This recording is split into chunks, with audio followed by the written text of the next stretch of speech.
Tucker Carlson, who, by the way, spoke at the RNC and will soon do an event with J.D. Vance, the vice presidential nominee on the Republican side, he platformed a guest who said that Winston Churchill, not Hitler, was the chief villain of World War II.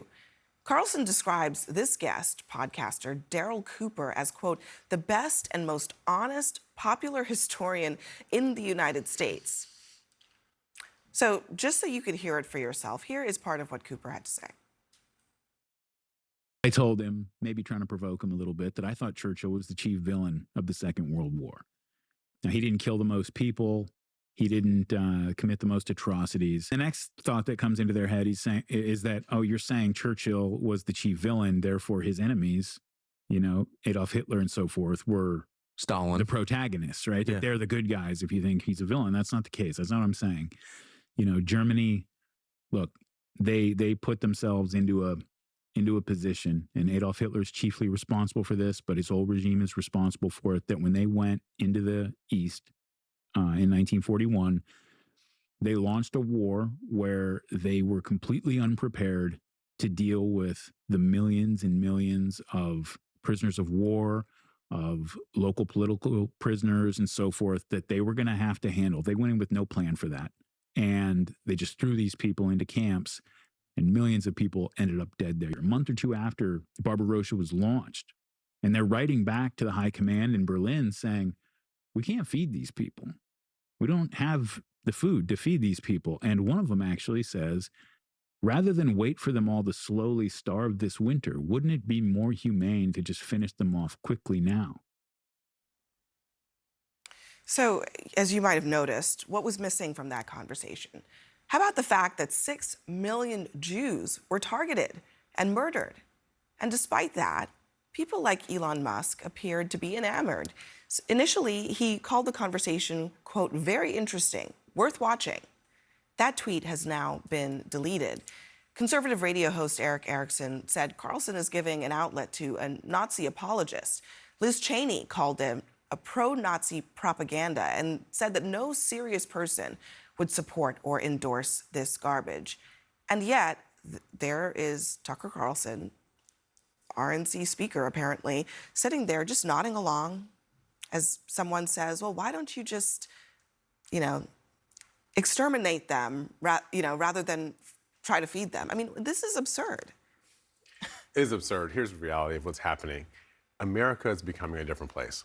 America is becoming a place where women, where people of color, where the LGBTQ Americans all have a chance to participate. Tucker Carlson is part of the resistance to the America that we have been becoming. And he associates with people like this because they, too, are part of a resistance to a world that is not built upon the kind of politics that Hitler had 60 years ago and the way he behaved to kill people. So I think this is the thing that we have to wrestle with when we're talking about people like Carlson. They are not in league with an America that we have spent 70 years trying to build. I guess, and Brian, I'm curious what you think about this.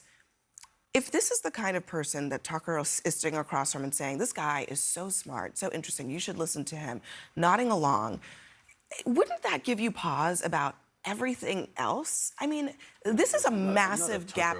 No. I'm just curious because, it almost seems like Tucker's doing all this stuff, and yet J.D. Vance, the guy who's on the Republican ticket, he is at an event with him September 21st. They're charging people $200 a ticket to see him live. Sit down next to Tucker Carlson and have a conversation about what? What could possibly be worth having a conversation about? With Tucker or with this Tucker. gentleman? I mean, listen. With Tucker, after this. Tucker has his platform. I'm not a big fan of his platform. I never really watched his show or even his current platform, but he has a platform that's probably larger than CNN's platform. So he wants to be provocative. He wants to be stupid. He's entitled to be all those things with his platform. I would never put somebody who says that Hitler's not the worst person in modern time. He clearly found somebody who's willing to say that Churchill is. By the way, that's contrary to what most Republicans believe. But Yeah, I always had issues with Ann Coulter. She was a provocateur. I thought that ultimately it hurt the party. I look at Tucker, the same person. He's a provocateur. It hurts the party. When you have these provocateurs in the media, they're not in an elected position, but in the media, I think their whole goal is to be provocative, and they say stupid things being all held the time. up by the Republican Party. He spoke on the RNC stage. He sat in the box with Trump. Yeah. I was there. I saw it. It was, I was there just too. a few feet away from as me. somebody whose father was actually born as a Soviet Jew fleeing the Nazis and can talk to you about the Einsatzgruppen, which were very much planned following the German army in to exterminate Jews. So this wasn't like, oh my goodness, what do we do with all these refugees we don't know? Right. No, they were planned to go in and be exterminated. Let me say this. Tucker Carlson, who actually I know well from my days at Fox, can say whatever he wants. Free country, free speech. It is the choice of the Trump family to put him in the family box. It is the choice of J.D. Vance to appear with him. He doesn't have to do that. Tucker Carlson can go ahead. Elon Musk wants to platform him. I guess it's Elon Musk's decision to do that. But you don't have to do that as a political candidate and as a political party to endorse somebody who platforms this guy by appearing with him at events, by putting him in the family box with your children at the Republican National Convention when you're the Republican nominee. And yet I have not heard either J.D. Vance or Donald Trump repudiate Tucker Carlson and what he believes, which I think is a important. dangerous drift. Can I add that is one thing to happening. the Elon Musk piece of this? Well, first of all, what that guest said, the humane solution, it's the final solution to exterminate an entire race of people. And there's no place, especially right now when Jew hatred and crimes against Jewish people are at an all-time high in this country, or at least a modern era high in this country. I want to address the Elon Musk piece. He constantly does that on a lot. I don't know what the context was here. I don't know if he watched it. He platformed Tucker and his Okay, Tucker's on his platform. if I can't finish, I think that we don't know what happened there. We do know he deleted it, which I think is important. And the other piece of this, I know you're laughing, but I think that this is a point that a lot of people across the board I'm will laughing make. about Elon Musk because the other Elon piece- himself has said he tweets after he's done an edible.